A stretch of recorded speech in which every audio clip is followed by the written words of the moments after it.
Okay, so last week with your parents, we started discussing the one particular part of the Eglah Arufa sugya, right, which is the Adenu lo shafchu et adam hazeh. We saw three perspectives, as we talked about, can shed light on wider perspectives. I really did enjoy. I should have mentioned it last week, but I started thinking about this after a short Dvar Torah by my longtime chavrusa, Rabbi Dr. Shlomo Zukir, and then we had a follow-up discussion.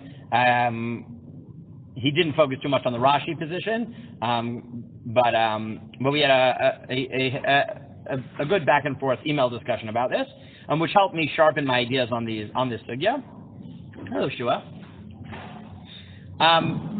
So the first thing I wanted to do was Reb David Tzvi Hoffman, because I think Reb David Tzvi Hoffman has a very important methodological point that I wanted to make sure that you have seen before you leave yeshiva, okay?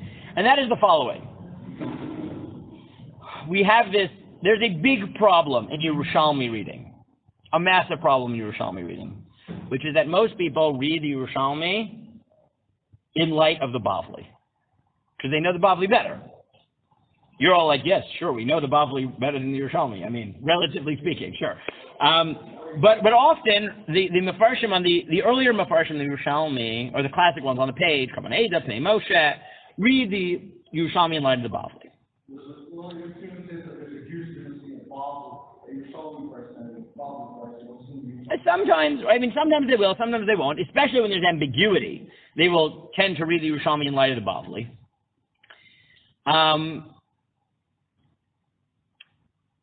Rav David Tzvi Hoffman here moves away from that. In this particular case, I actually think it was warranted to read the Yerushalmi in light of the Bavli, but Rav David Tzvi Hoffman wants to let you know that he doesn't think that's true, right? That he thinks it is legitimate to read the Yerushalmi independently of the Bavli, including the Yerushalmi's attribution of the Bavli's position to Bavel.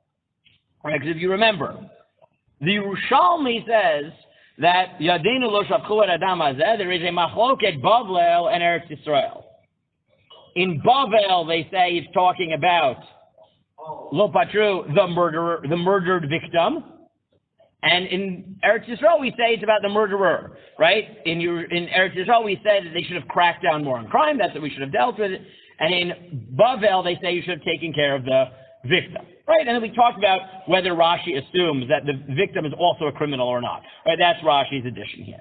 But we took it as a given that the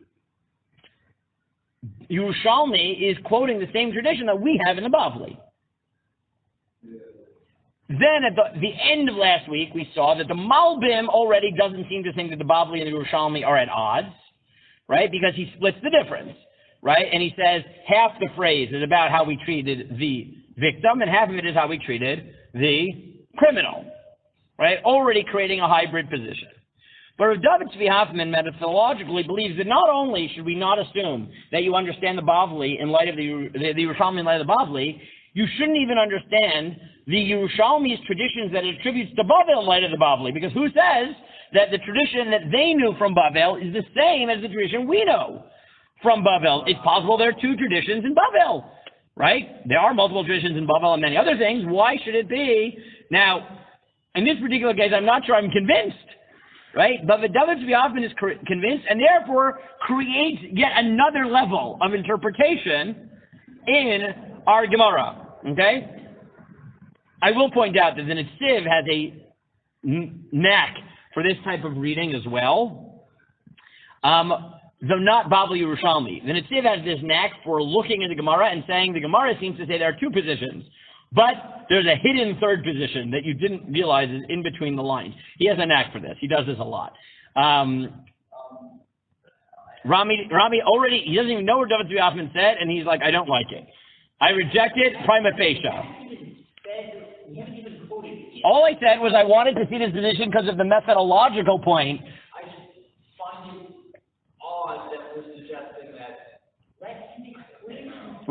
Okay, let me try this again. Rami. The Yerushalmi is written 100 years before the Bavli. In the time of the Yerushalmi, there is a tradition floating around in Bavel. We tend to assume, and probably correctly, that the tradition we know in the Bavli is the same as the tradition that was floating around in Bavel 100 years ago and attributed to the Bavli by the Yerushalmi. Not to the Bavli. Attributed to Bavel. Right, this is probably where you're getting confused. The Yerushalmi doesn't say the Bavli says X, it says the people in Bavel say X. But the people in Bavel are 100 years before the Bavli. So we assume that if we have a tradition that sounds sort of like what the Yerushalmi says is the tradition in Bavel, that our Gemara is the same. But it's not... This is making me wonder, like, is there ever a situation where, like, where the Bavli says, that in the... Yes, of course, B'marava. No, or where they say that here we hold such an X and yes. They hold Y, but then in the Yerushalmi it says So yes. Of course we have cases, but remember, it's a little bit different to do it in this direction. It's easier to do what Rav Tzvi is about to do from the Yerushalmi to the Bavli, because the Bavli is written later. It's harder from the Bavli to the Yerushalmi, because if the Bavli is quoting a tradition, B'marava, right, that's more likely to be the tradition that's actually reflected in the Yerushalmi, right, because the Yerushalmi is written first, right? So if there's a position in the Bavli attributed to Amshei Eretz Yisrael, right, B'marava, and a similar position appears in the Yerushalmi, that's probably the tradition they knew, right, probably. Okay.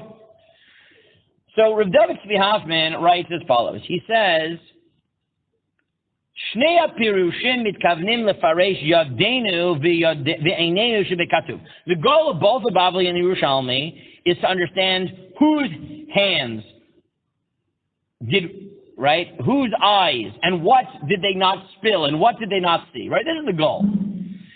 The Farish Yerushalmi, Yadenu perusho rashlanut b'maaseh yidehem. Dahainu sherotzeach lo bali adam uvatru machmat rashlanut. Right, the Yerushalmi says, our hands were not weak when we were grabbing hold of the murderer. Yes? Einenu perushu ifud hadin. Einenu means that we didn't divert justice. Right? We didn't distort justice. We didn't see that he was guilty and, play with the court system and end up letting him go. Right? Shalok halacha, against halacha. Right? Remember, we saw this. We were tough on crime. We didn't let him go. We didn't overlook his guilt in the court system and let him go.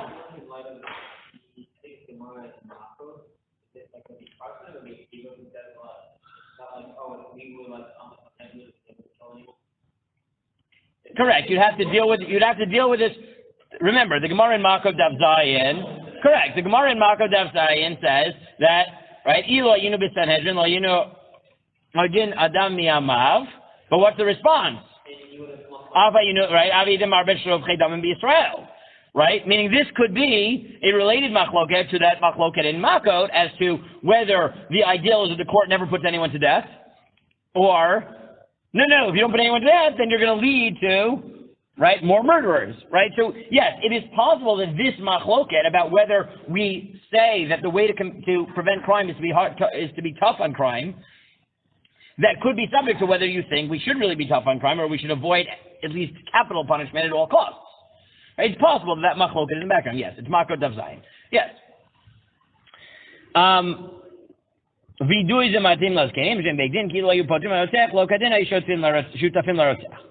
But then he says this shocking claim.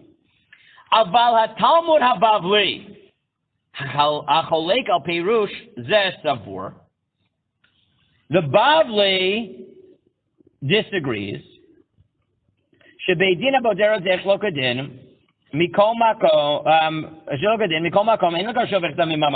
He said, first of all, we didn't get a chance to talk about this last week. But he says, what is the machloket between the Bavli and the Yerushalmi? Why would you say that the difference is whether we were tough on crime or whether we didn't take care of the victim? Why would you take that approach?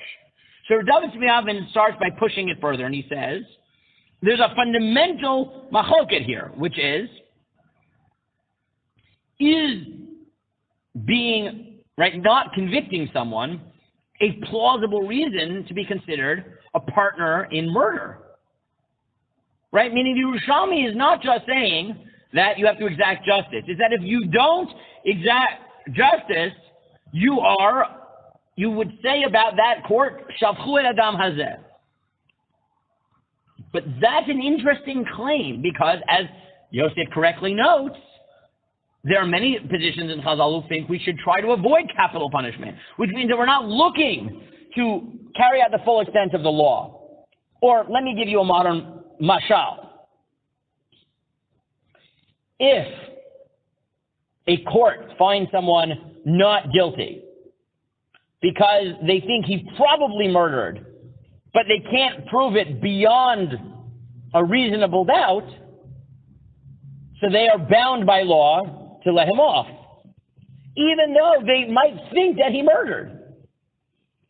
And yet, on balance, we think that's a better legal system, because we think the bar of beyond a reasonable doubt is a plausible standard to set to make sure that innocent people don't get convicted. But if we now read the Bavli Yerushalmi into this, you'd have to say that if the people thought that, it was 60% that he probably murdered him, but it's not beyond a reasonable doubt, they could see it the other way, 40%, so in American law, you'd have to let him go. And on balance, we think it's a good thing that our system is like that, right? There's a presumption of innocence. You need to prove guilt. It really wouldn't sit well with us if we said that when they let that person off and he goes kills again, it's the jury's fault. That's what they're supposed to do. So when we believe that the court is not supposed to put people to death, it's very hard to say that if they didn't put the murderer to death when he was there before because they couldn't prove he was guilty, that they're responsible for that.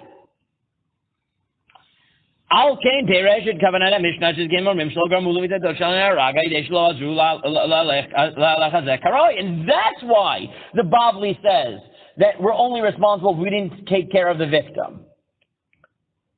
Okay, so first of all, that's a very sharp point by Rav David Tzvi Hoffman, right? Rav David Tzvi Hoffman said point one is the reason you wouldn't say like the Yerushalmi, that the reason you're responsible for this murder is because you weren't tough enough on crime. That only works if the system isn't programmed to not want you to be as tough as possible on crime. But the system is programmed for you to have a presumption of innocence.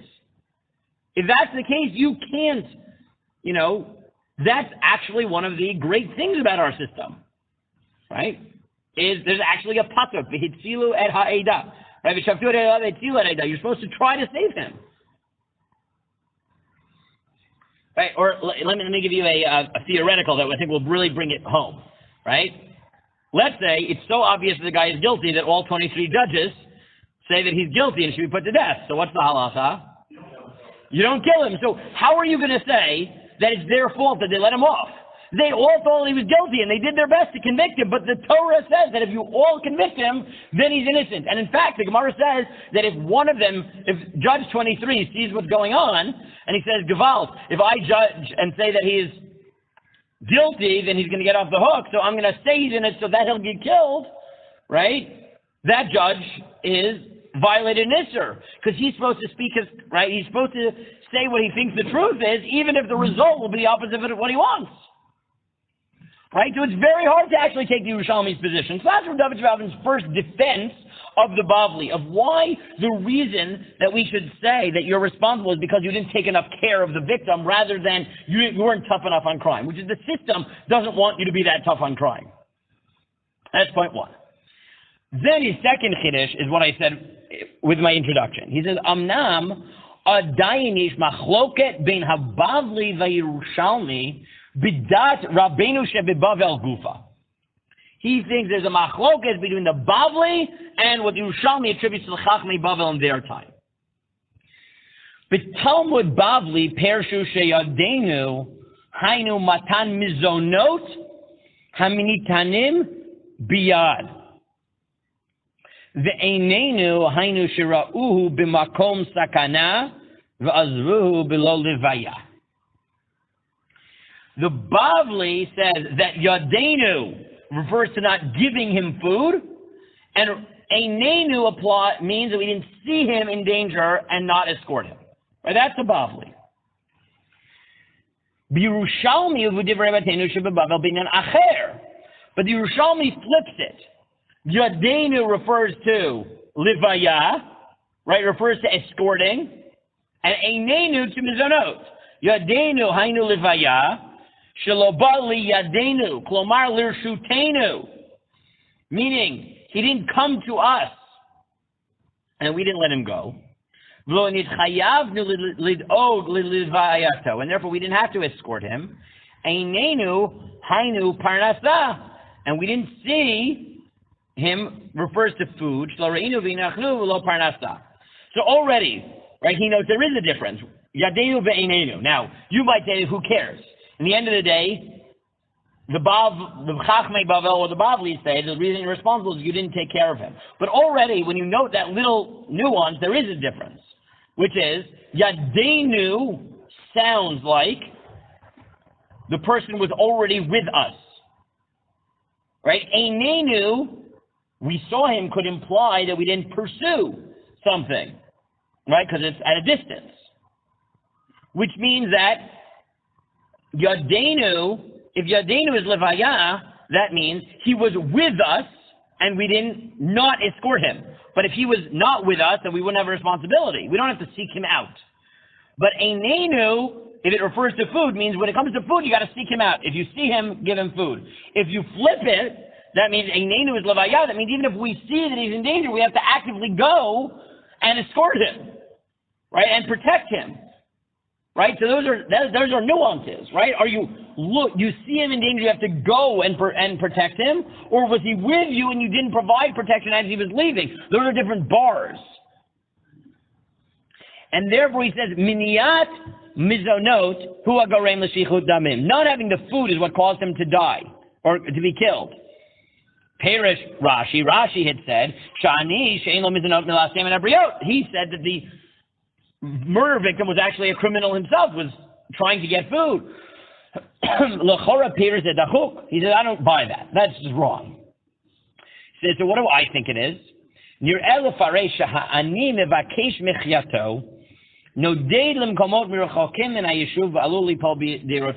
A person who's starving to death will go anywhere to find food.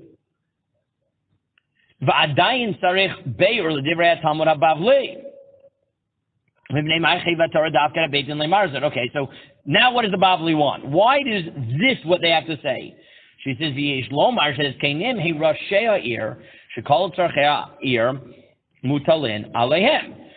the Bet Din are responsible for all things that happen in the community. As people my share know, right? They're responsible to set up social welfare. They take care of people's food.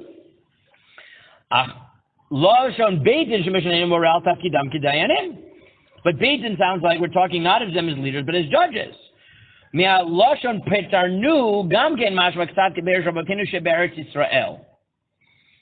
Patranu, he says, is like Rabbeinu Shabbat Ki Lefeirush Rabbeinu Shabbat Ikar Ashma Eino HaPitarnu Ela HaBelo Mazon. Right? The word Pitarnu sounds not like we didn't give him food, it was that we let him go.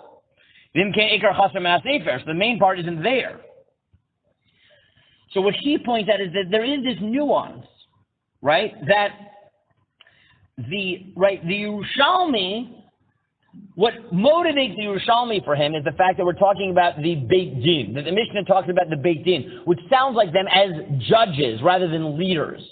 And that's why they think it's about crime, right? But he says the problem with them is that the Yerushalmi's assumption must be that you're supposed to push criminal enforcement to its limit, which is not obvious.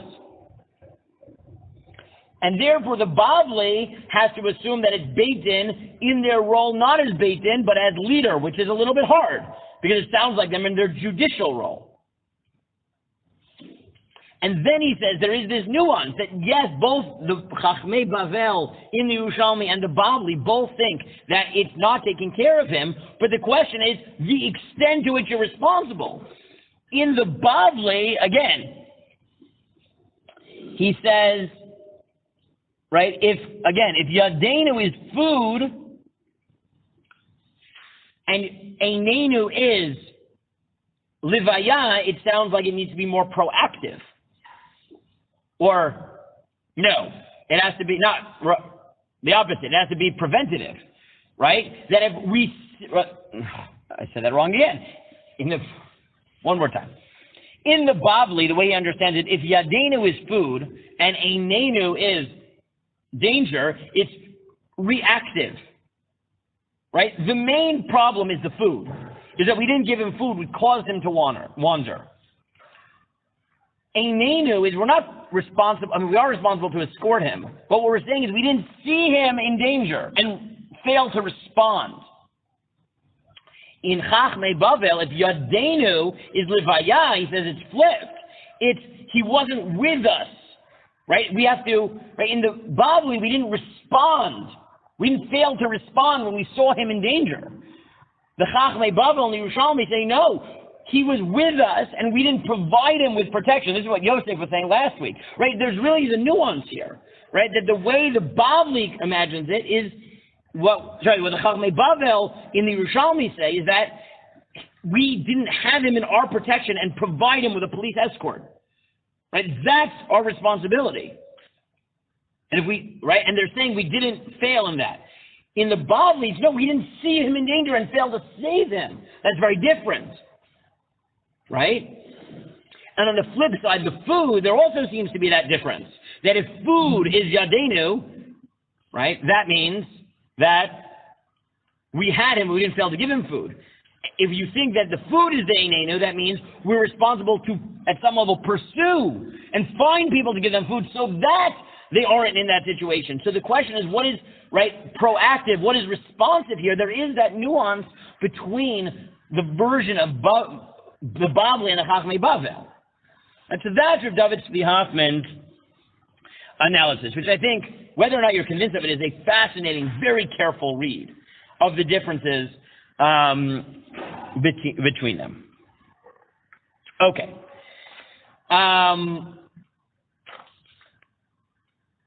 Fine. So three more perspectives here. Rav Hirsch. Okay? Rav Hirsch. Rav Hirsch says, at first glance, I would have accepted Chachmei Eretz Yisrael.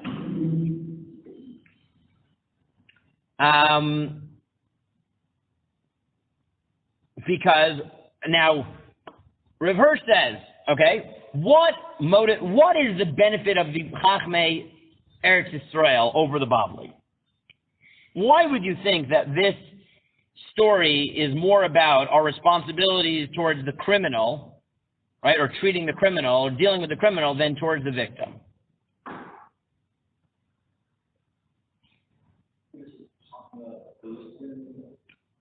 So that's Rav David Tzvi Hoffman's point, right? We're talking about Beis Din. He has a different point. Why? Because, like, are you expected to go, like, every single person that comes to Okay, so you can have that, but he has within the Psukim, there's a very easy reason why he likes Chachmei Eretz Yisrael at first glance, and that is? Right, I mean, and what do we say? Lo nodam mihi kohu. The whole thing is we don't know who murdered him, right? We're talking about, right, we didn't kill him. Someone else killed him. You're talking about, right, you could read it both ways, but there is a little bit of a netiya to say it's about the murderer, because you're saying we don't know who killed him, but it wasn't us, right?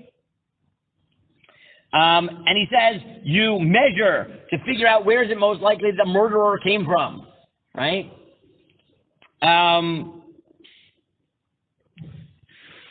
He says that's his first glance, but he says, okay, so then if that motivates Chachmei Eretz Yisrael, then what motivates Chachmei Bavel to say that the responsibility of Beis Din is because they didn't take care of the victim? So he says, okay, here's what he thinks.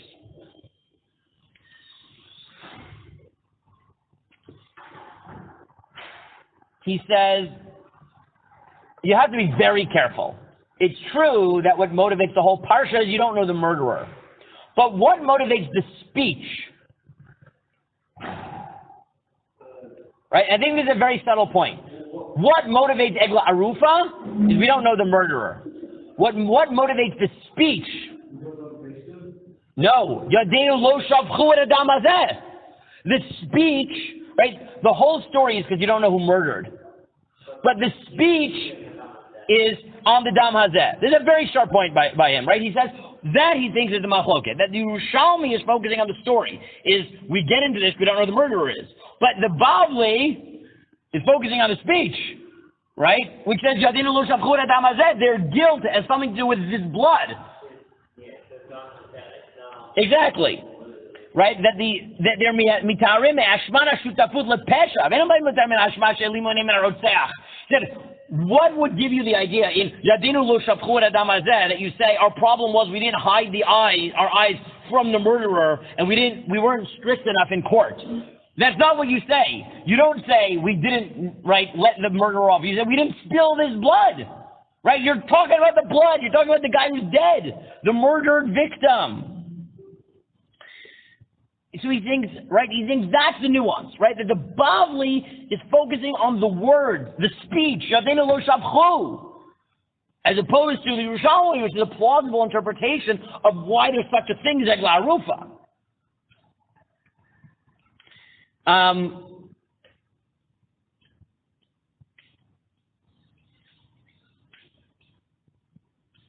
But then he goes farther and he says, okay, well now once we have that, now let's understand what's going on here. He said, Eglah Arufa oseg b'mikra she'harugu sh'ar kamot shenafal, kach hushmu hashiltonot l'lag. He said, what's clearly going on here is the fact that we have to bring the courts here is because the government is currently an object of scorn in this society, right? Because, right, we know this, right? There's rampant crime and no one can bring them to justice, right? People turn to the politicians and say, you're not doing a good enough job. That's what's going on. There's a murdered body in the middle of the road, right? And everyone is like, yeah. And they're saying, wow, this is ineffective government, and ineffective police, and ineffective whatever. He says, however, even though everyone's gossiping about it, as Sean says, he says, Yesh rak mikra echad she'oto lagu mutzdeket be'emet. Gossip is gossip, but there's one time in which the gossip is correct.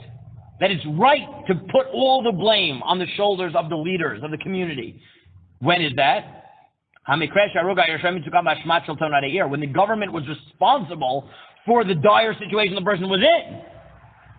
Right? If you think about it, right? No one says that the initial deaths from coronavirus are the government's fault. Because the initial deaths, no one knew what it was. Right? People start accusing the government when they can say you didn't do enough. That's when someone starts pointing to the government. Right? The very fact that someone dies a tragic death is not always the government's fault. But when the government doesn't do what it's supposed to, then it really is, then you really, Yadenu shavchu. Right? And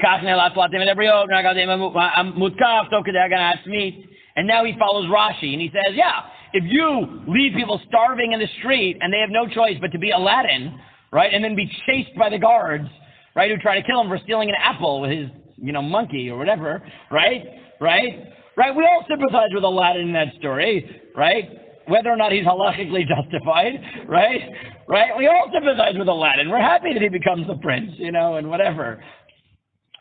I hope you do. I don't know.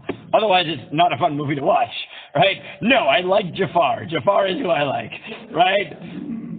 Yes. Fine. And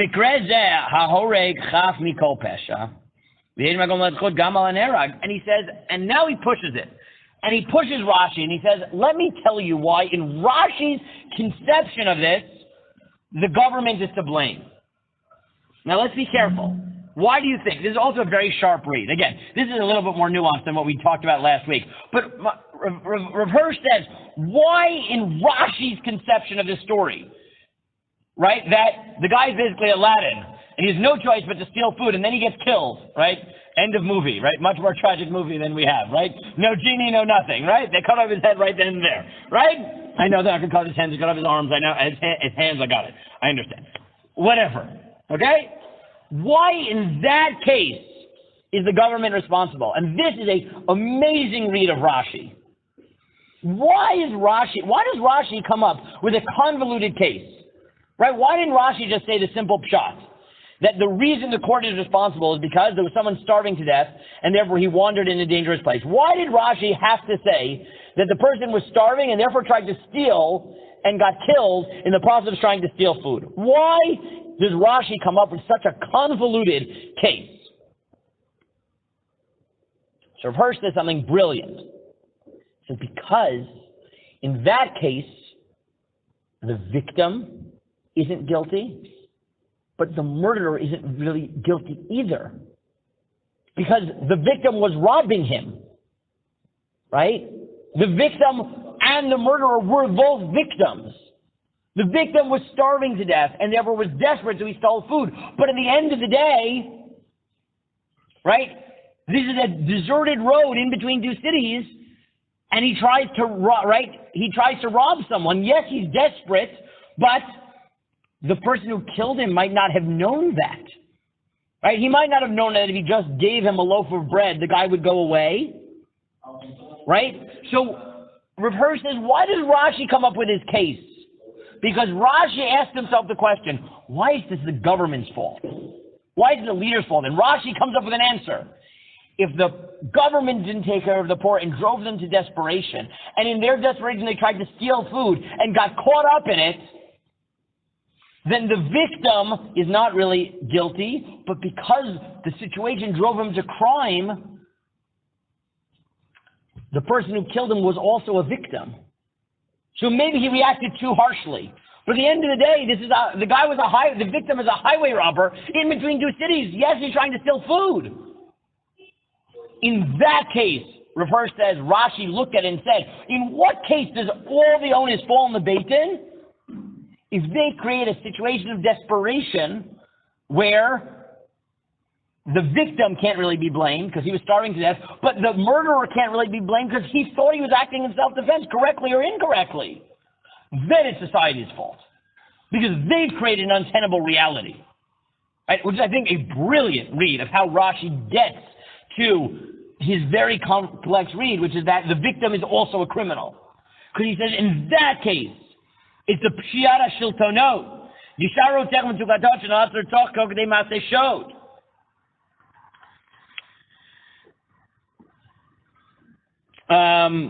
Sorry, I skipped. He says, we'll keep it a chova, and Odav Yechol Le'amar Kam Yachol L'Rotzach, Pshiara shiltonot, Yisharu techem tukatot shenasar toch kokdei maseh shod. He said, they're responsible for both acts of crime. Right? For what the murderer did and what the victim did. Then society has to come out. And the Bavli just chooses to talk about where the murder victim is the one that was in pain.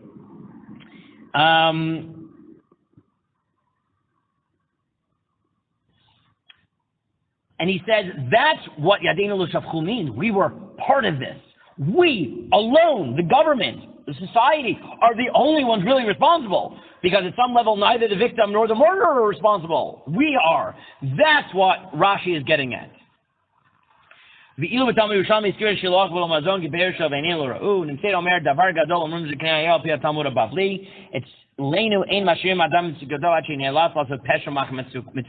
right? Rashi's understanding of the Bavli is that the government comes out and says, we don't create a situation in which people are so desperate that the only thing they can do is resort to crime. That's the statement. Right? That's the statement. So like I said, this would have been hard last week with your parents, right? Like on that share, like this detail. But both of these are very sharp points, right? So again, Rav Hirsch's 2 points are, what drives the Yerushalmi seems to be the fact that we're looking for the murderer, and that's why the focus is on the murderer. The Bavli, what drives it is that it's Yadinu Lo Shavchu Et Adam Hazeh, is that we're talking about culpability for the victim. His second point is, why does Rashi come up with this case where the victim is also criminal? And his answer is because we're looking for a case in which the onus is completely on society, on the government.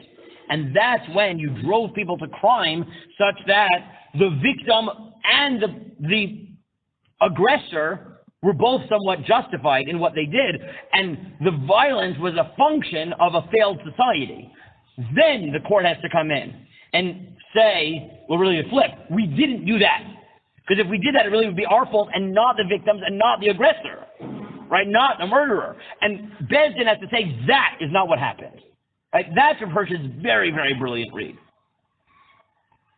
Again, Rav David Hoffman, when he adds to this discussion, is, as we saw, is the question of which is Yadeinu and which is Einenu, right? Is it that we assume that the Yadeinu is proactive or reactive?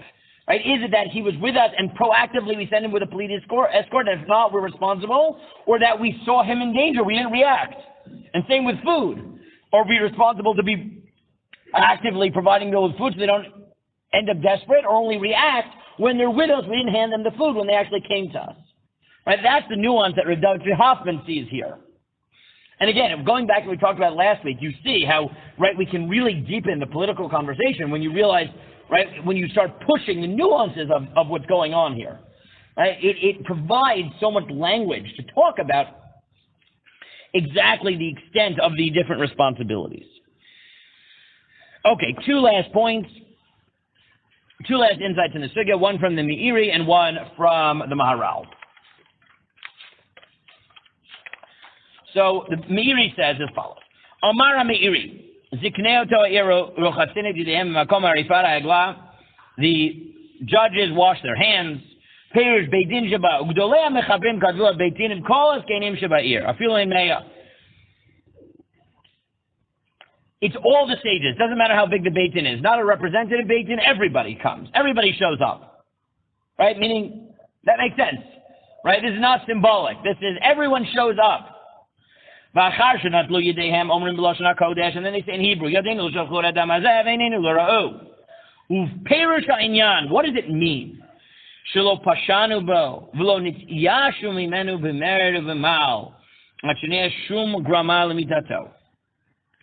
He says, we didn't give up on him at all. We in no way were responsible. He said, Yadenu lo shafchu isn't just, we weren't directly responsible. He said, what is the upshot of this whole sugya? That the court has to be able to say with integrity, we didn't give up on him. We did not take care of him. In no way, shape, or form can you construe that we're responsible. That's the point, right? You have to tease it out. But what it's saying is, there are many direct ways we could have been responsible. But the chiddush is that you're expected to be responsible in all the indirect ways too. And they can only say, they lived up to that. Because if you want to say they didn't murder, as the Gemara says, we don't think the Beit Din was an actual murderer. But, I mean, I'll give you a mashal again, right? Sorry, I'll get political, but, right? Just think about it, right? This is how people talk about Corona, right? Trump is responsible for the death of, right? Right, that's what they say. Or, you want me to, right, be equal on both sides of it. Cuomo is responsible for the death of. De Blasio is responsible for the death of, okay? We've got some Democrats, Republicans, everyone's responsible. Great. Okay, right? I may, in fact, shockingly believe in every single one of the statements I just said, right? Maybe, possibly.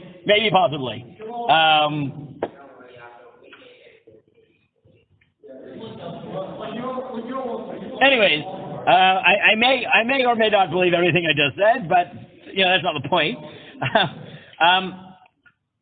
Maybe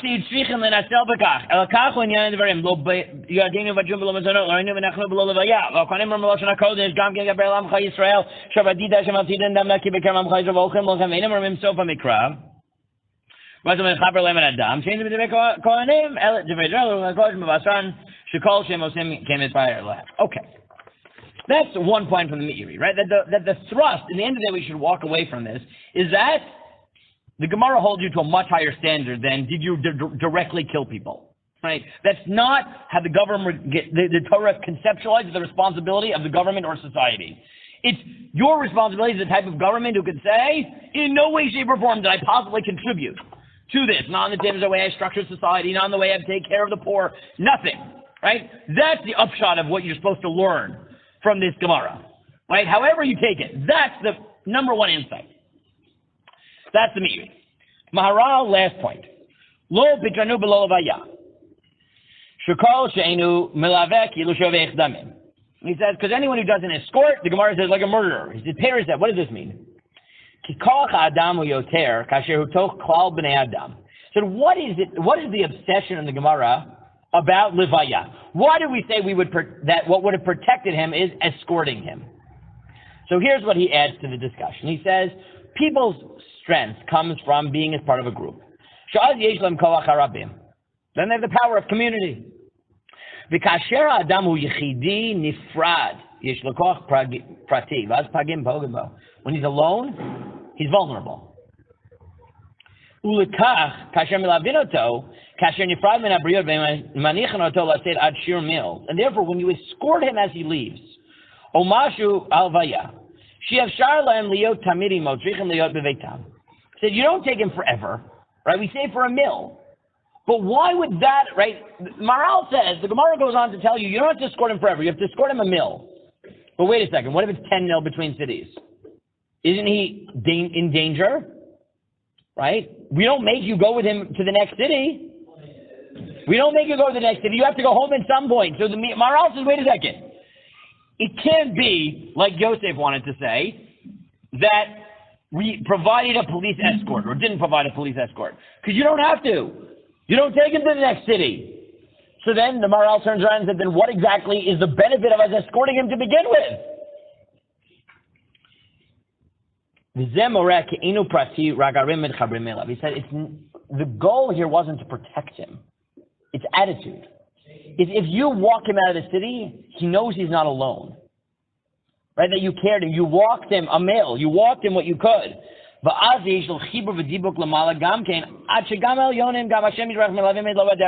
now he gets all metaphysical. And he says, and when someone connects to the community, so God protects him. Right? This is very metaphysical, but that's how he reads it. But when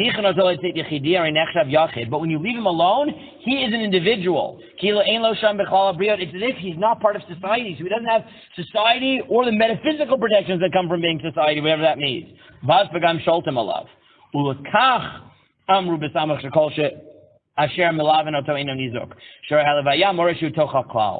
that's what it means, that if you escort him, he's part of the group. And when he's part of the group, God sends his, right, the power of the community to protect him. Now again, I don't know what that means metaphysically. Oh God, I don't want to get into that, right?